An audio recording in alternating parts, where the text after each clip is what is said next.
El primer capítulo, Orígenes, Guerra en la Periferia, página 21 hasta la 45, nos habla que este capítulo examina los orígenes del conflicto armado, no por deducción histórica, sino por entender su naturaleza. La idea básica de esto podría parecer polémica y en realidad es sencilla, con todo su horror y dolor. El conflicto se ha enseñado sobre todo en la periferia campesina y ha sido marginal al sistema político colombiano. Esta marginal realidad que sin duda han disminuido de manera dramática en los últimos años, fue sin embargo decisiva para formar el carácter y los modos de actuar de los armados, de suerte que el remedio del conflicto pasa por apreciar aquella marginalidad del conflicto. Este capítulo empieza por resumir y entrelazar tres hipótesis históricas ya bastante bien establecidas. La primera, en la zona de colonización hay espacio para ejércitos no estatales. En la segunda, el Frente Nacional puso fin a la violencia, pero dejó remanentes de guerrilla social en el campo. Y la tercera, por último, las Fuerzas Armadas Revolucionarias de Colombia, Ejército del Pueblo, la FARC, nacieron de tales remanentes como un proyecto revolucionario, pero marginal en términos geográficos y políticos, entre otras guerrillas. Acá cabe recalcar que aunque las revoluciones suelen tener origen campesino, en Colombia no se daban las condiciones para el triunfo de la insurgencia, así que ésta se desvió o en todo caso no pudo llegar al centro de la política, pero también el Estado fracasó en no haber podido prevenir ni resolver el conflicto, y es porque en virtud de su fragmentación, la clase dirigente no articuló una estrategia proporcionada a la gravedad, complejidad, profundidad y persistencia del problema. Vale decir, no lo ubicó en el centro de la política. También cabe recalcar que la colonización ha sido un proceso espontáneo y no dirigido por el Estado, expulsado por la pobreza o la violencia y atraído por la ilusión de prosperidad e independencia. El colono típico tumba monte y se endeuda con un socio capitalista o con proveedores locales para explotar su parcela. También podemos observar el asesinato de Gaitán en 1948, que produce un estallido en Bogotá y otras ciudades, que no derroca al gobierno, pero no desencadena la violencia campesina en dos márgenes cercanos, en los llanos orientales, donde la guerrilla es más disciplinadamente liberal, y en zonas de minifundio andino y en particular cafetero. Ya por último, el fin de la violencia interpartidista se produce en tres fases. Primero, la amnistía de Rojas Pinilla en 1953, que desmovilizó la guerrilla del Llano.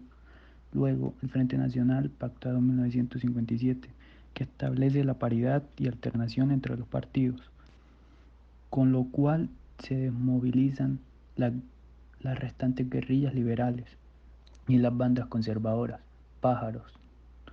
Después vienen unos años de transición hacia una violencia social y descomposición hacia el vandalorismo, que se proponga hasta mediados del gobierno Valencia, 1962 hasta 1966. Hagamos aquí una pausa para atar algunos cabos. Igual digamos que Brasil, Perú, Bolivia, Venezuela, aunque quizás más que ellos, Colombia tiene una historia de colonos y fronteras donde pueden anidar ejércitos no estatales, pero en el país no hubo o fue más débil el momento populista, digamos el de Getúlio Vargas en Brasil, el de Velasco Álvaro en Perú, el de la Revolución Boliviana de 1952 o el boom petrolero en Venezuela. De hecho, valdría decir que el momento López Pumarejo Gaitán fue el último intento de inclusión masiva.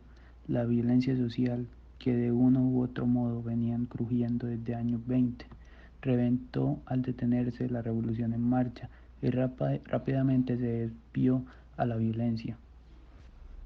Y sin embargo, la interpretación del conflicto aquí propuesta podría presentarse a tres malentendidos que conviene despejar desde un principio. Primero, ni su carácter esencial campesino es un país predominante urbano, ni su falta de apoyo masivo significan que los grupos armados carezcan de proyectos políticos. Segundo, el hecho de que el Estado no haya podido resolver el conflicto no significa que hayan faltado los esfuerzos y los logros.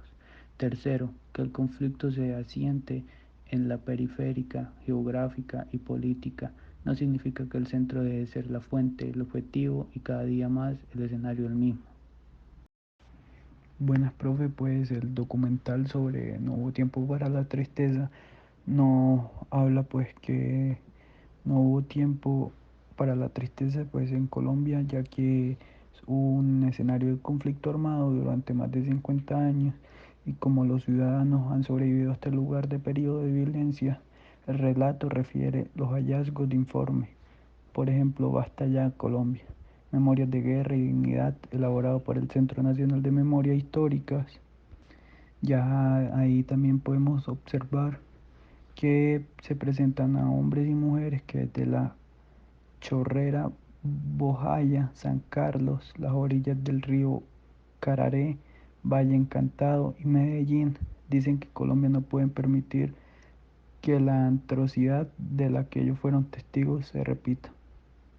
Entonces, pues esto nos muestra que hubo un tiempo de guerra ya abarcando los 50 años y que fue muy grave para Colombia como tal. Capítulo 2. En el primer apartado de este capítulo se menciona en términos muy generales la trascendencia y creación de algunos grupos guerrilleros que se crearon en Colombia en épocas muy cercanas entre ellas. Uno de los factores importantes que se mencionan en cada uno de estos grupos es que se forman a partir de la rebelión contra la forma de poder actual que se impartía durante aquellos años. Grupos como el ELN, FARC, EPL, entre otros grupos conformados a partir de colombianos que no concebían la forma de poder que se empleaba en ese entonces. Cada uno de estos grupos organizados al margen de la ley contaba con gran cantidad de personas, entre ellos campesinos, estudiantes y otros personajes de nuestro territorio, con el agravante que tenían acceso a un gran arsenal para ponerle pie al Estado colombiano. Estos grupos terroristas se ubican en diferentes puntos estratégicos del país con la intención de no mezclarse y vigilar el perímetro en caso tal de que se presente una guerra. En este punto también se habla de las élites y el trabajo que tuvo el expresidente Álvaro Uribe, el cual apoyó en cuestiones políticas, militares y económicas al Ejército Nacional para tener el control del país. El Estado, el autor habla de un país golpeado por la violencia principalmente y otros factores cruciales que causan el desequilibrio en diferentes sectores de Colombia. Luego de lo que fue el Frente Nacional, el país se dividió, incrementando injusticias, guerras y otras problemáticas que entorpecen el desarrollo correcto del país. Diferentes medidas se trataron de aplicar por algunos gobernantes importantes como Pastrana. Sin embargo, en el texto se menciona que quien realmente trató de establecer un buen control y lo consiguió durante su gobierno fue Álvaro Uribe Vélez, con diferentes medidas en zonas distintas del país, apaciguando la violencia y devolviendo el control a las fuerzas militares de Colombia. Respecto a la explotación de recursos y el control territorial han sido uno de los más influyentes factores a lo largo de la historia colombiana.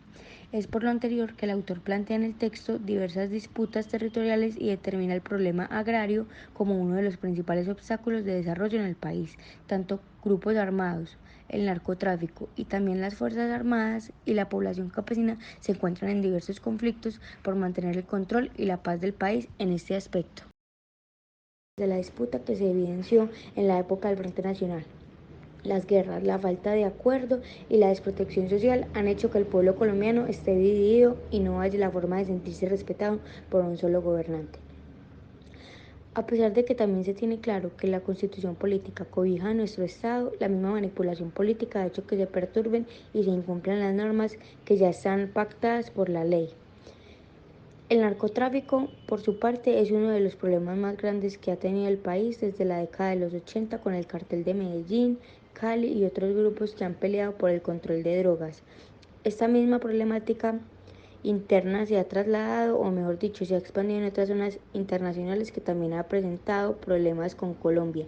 Sin embargo, el texto se centra más que todo en el control de tierras y sector agrario perjudicado, ya que estos grupos, al tener el poder económico alto, hace que tengan acceso a partes exclusivas en donde se explotan los recursos naturales con la intención de cambiarlos por muchos más beneficios económicos. En el texto también se expone la influencia de los Estados Unidos. Esto es importante ya que al ser un país aliado ha hecho que Colombia sea una especie de títere en el cual los gobiernos extranjeros manipulan la información y otros temas internos que desestabilizan el país. En conclusión, la justicia y la guerra no han llegado a una tregua. Todavía hay mucha impunidad, injusticia y sobre todo mucha violencia en diferentes sectores del país.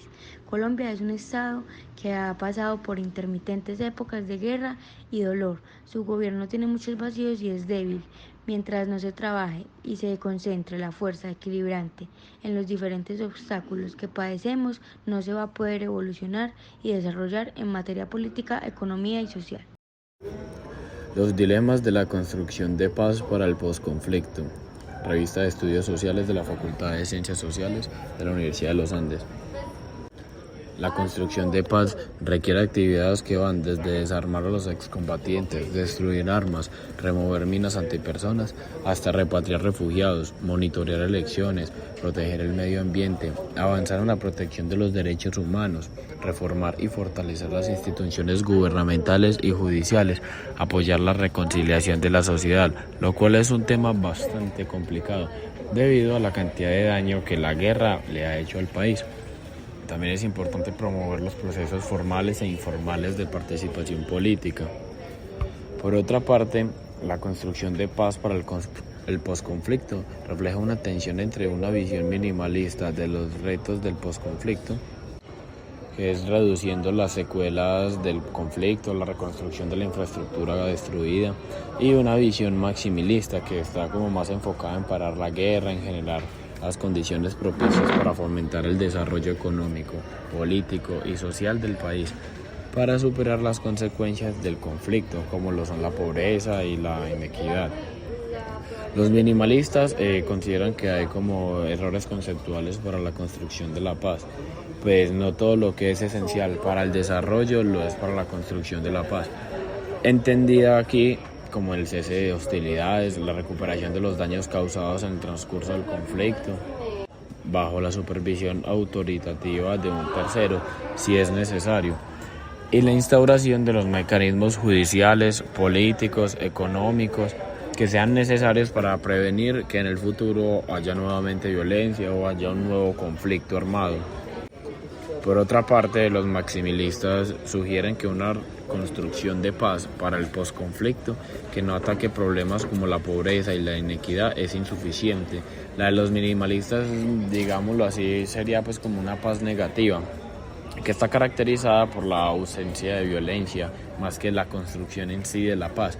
Se trata de como ingeniería social, como dirigida a administrar los conflictos para evitar el desorden de los niveles que no sean manejados. Por último, las elecciones presidenciales son de vital importancia para el país, debido a que Colombia se caracteriza por ser un país sin memoria, donde se olvida lo que los dirigentes prometen y no cumplen, donde se olvida lo que los candidatos han hecho en el pasado.